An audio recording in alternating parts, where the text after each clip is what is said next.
حضرت عبداللہ بن عمر رضی اللہ تعالیٰ عنہ فرماتے ہیں کہ میں مدینہ منورہ سے نکلا ایک سفر کے لیے. میں نے کچھ کھجوریں، کچھ سرکہ، کچھ خشک چیزیں ساتھ رکھ لیں کیونکہ سفر لمبا تھا. فرماتے ہیں کہ میں ابھی کچھ فاصلہ میں نے مدینے کا طے کیا تو ایک صحرا آیا. دوپہر کا وقت ہو گیا تو میں کھانا کھانے لگا. رمضان کا مہینہ نہیں تھا، محرم سفر کے ایام چل رہے تھے.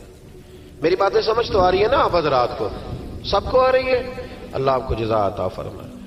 کہتے ہیں میں دوپہر کے کھانے کے لیے وہاں رکا. میں نے وہ کھجوریں نکالی، سرکہ نکالا، کھانے لگا تو ایک چرواہا بکریاں چراتا چراتا آ گیا. وہ نوجوان تھا، اس کے چہرے پر میں نے بڑی روشنی دیکھی. غریب آدمی تھا، بکریاں چراتا تھا. ہم لوگ بھی جب کھانا کھانے بیٹھتے ہیں تو کوئی آ جاتا ہے تو اس کو دعوت دیتے ہیں، بھئی آ جا تو بھی کھانا کھا لے. کہتے ہیں میں نے اسے کہا کہ میاں آ جا روٹی کھا لو. کہنے لگا نہیں، اللہ آپ کو جزا دے، میرا دل چاہتا تھا کہ کوئی میرے ساتھ کھا لے. اللہ کے بندوں کی خواہش ہوتی ہے نا کوئی مہمان مل جائے. فرماتے ہیں میں نے دوبارہ کہا بھئی آ جاؤ کھا لو. کہنے لگا نہیں حضور اللہ آپ کو جزا دے. میں نے دوبارہ تیسری دفعہ اصرار کیا، میاں تھوڑی سی کھا لے. کہنے لگا حضور اصرار نہ کریں، میں نے روزہ رکھا ہوا ہے.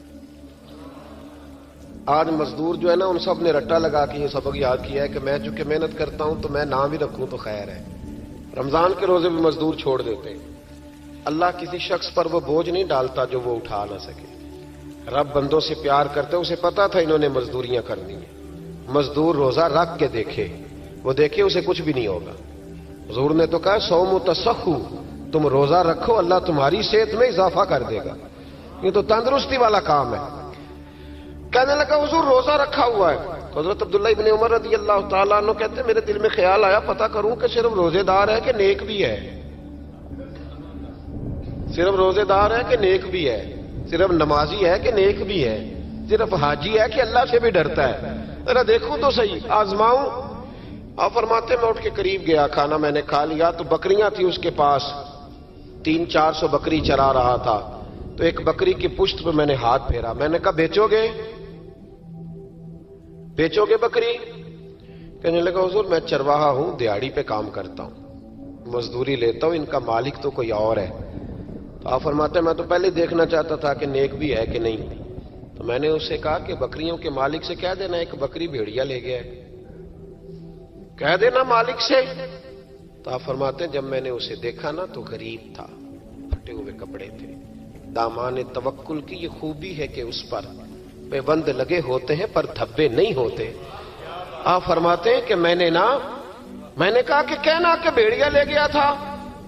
فرماتے ہیں کہ اس کا میں نے چہرہ دیکھا تو داڑھی پر ریت پڑی ہوئی تھی، سر پہ ریت تھی، کپڑے پرانے تھے، مکان بھی کچا ہوگا لیکن اس کے نظریات اتنے پختہ، باتوں میں اتنا اثر. فرماتے اس نے غور سے میرا چہرہ دیکھا اور پھر اس نے بکریوں کو چھڑی ماری اور بکریاں چلنے لگیں. وہ میں نے کہا میرے سوال کا جواب نہیں دیا. تو کہنے لگا حضور میں بکریوں کے مالک کو تو کہہ دوں گا بھیڑیا لے گیا ہے، اور جب کائنات کا مالک پوچھے گا تو پھر کیا جواب دوں گا؟ جب عرش کا مالک پوچھے گا تو پھر کیا جواب دوں گا؟ اللہ بھی تو پوچھے گا نا، تو اللہ کو کیا بتاؤں گا؟ حضرت عبداللہ ابن عمر رضی اللہ، ایک تقریر ہوتی ہے، میں لچھے دار خطاب کروں گا، میں بڑا زبردست اثر ڈالوں گا. آپ او بھائی زیادہ انقلاب تو عمل سے آتا ہے، زیادہ انقلاب تو عمل سے آتا ہے، زیادہ تو 2 منٹ میں لوگ انقلاب. حضرت عبداللہ ابن عمر کہتے ہیں اس نے کوئی تقریر نہیں کری. تقریر بھی اثر کرتی ہے، اس کا بھی فائدہ ہوتا ہے، یہ بھی دل صاف کر جاتی ہے، اس میں شک نہیں. لیکن جو عمل کے ساتھ تاثیر ہوتی ہے اس کا تو حسن ہی نرالا ہے. بات جو دل سے نکلتی ہے اثر رکھتی، پر نہیں طاقت پرواز مگر رکھتی ہے. تو کہتے ہیں وہ ایک جملہ اس نے کہا کہ اللہ پوچھے گا تو کیا جواب دوں گا. تو آپ فرماتے ہیں میں کانپنے لگا. حضرت عبداللہ ابن عمر، اور یہ وہ شخص ہے جن کو نبی پاک نے کہا رجل صالح. عبداللہ بن عمر نیک آدمی ہے، حضور نے کہا نیک آدمی ہے. حضرت عبداللہ ابن عمر کہتے ہیں میرے وجود کے رونگٹے کھڑے ہو گئے. میں سفر پر نہیں گیا بلکہ میں وہیں سے واپس ہو لیا اور میں سیدھا اس شخص کے میں نے مالک کا پتہ کیا کس کی بکریاں چراتا ہے. فرماتے ہیں میں نے معلومات کر کے پہلے وہ غلام خریدا، پھر وہ 400 کے لگ بھگ بکریاں خریدیں، پھر میں نے اسے بلا کے وہ بکریاں تحفے میں دیں. تو مجھے کہنے لگا یہ کیا ہے؟ تو میں نے کہا تو نے قرآن نہیں پڑھا؟ اللہ سورہ طلاق میں فرماتا ہے کہ تم مجھ سے ڈر جاؤ، میں ہر مشکل سے نکلنے کا تمہیں راستہ دے دوں گا، وَيَرْزُقْهُ مِنْ حَيْثُ لَا يَحْتَسِبُ، اور تمہیں وہاں سے روزی دوں گا جہاں سے تمہارا کبھی گمان بھی نہیں گیا ہوگا۔ فرمایا تو جو کہ اللہ سے ڈرتا تھا تو یہ رب کریم نے تجھے روزی عطا فرمائی ہے، یہ بکریاں اب تیری ہیں۔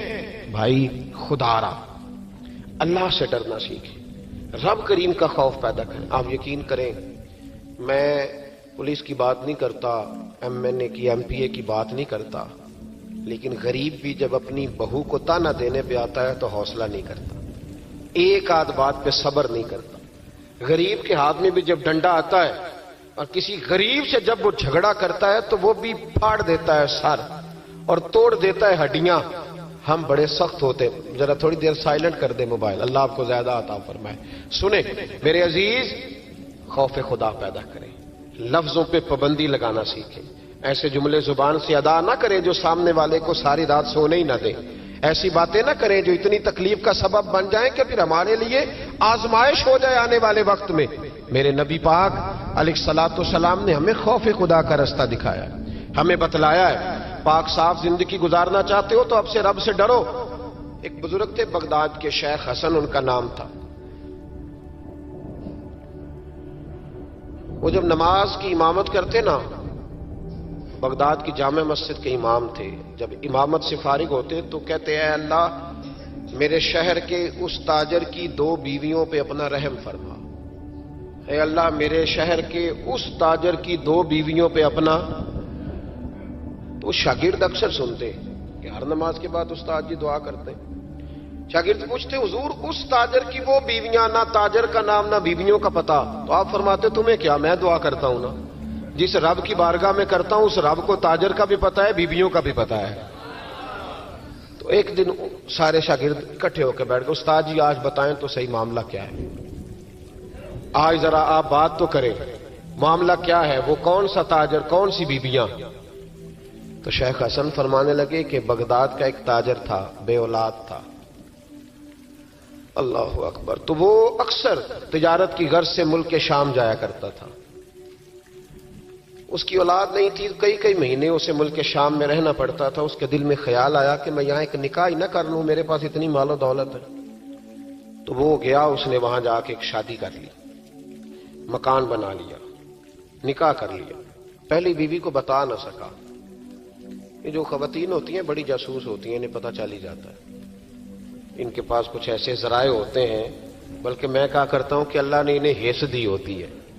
یہ وہ جب مشین بنی تھی نا جھوٹ پکڑنے والی، تو اس وقت ایک بڑے دانشور نے کہا تھا، اس نے کہا تھا یہ غلط کیا گورنمنٹ نے مشین بنائی ہے جھوٹ پکڑنے، خاوند کا جھوٹ پکڑنا تھا تو اس کی بیوی سے بات کر لیتے، وہ فٹافٹ پکڑ لیتی ہے، اس کو پتہ ہوتا ہے کہ معاملہ کیا ہے، خاوند کو بھی پتہ ہوتا ہے۔ اور یہ محبت کا رشتہ ہے نا، اس میں نبی پاک صلی اللہ علیہ وسلم نے حضرت عائشہ صدیقہ رضی اللہ تعالیٰ عنہ سے کہا تھا کہ جب تم مجھ سے راضی ہوتی ہے تب بھی مجھے پتہ چل جاتا ہے، اور جب ذرا تیری توجہ اس طرف نہیں ہوتی تب بھی مجھے پتہ چل جاتا ہے۔ یا رسول اللہ کیسے؟